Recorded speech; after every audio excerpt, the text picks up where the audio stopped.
嬰兒哽塞症狀：不能哭叫，不能咳嗽，不能呼吸，面部充血。處理清醒嬰兒哽塞，急救員可將嬰兒穩固放喺急救員嘅大腿上及前臂上，施行拍背法，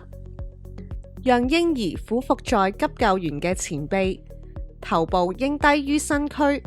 在嬰兒兩肩胛骨之間拍擊5次。如未能把哽塞物咳出，應施行壓胸法，將嬰兒反轉，仰臥喺急救員嘅前臂上，頭低於身，手指放於乳腺下，嬰兒面部向上，將中指及食指或中指及無名指放喺乳腺下嘅胸骨上按壓5次，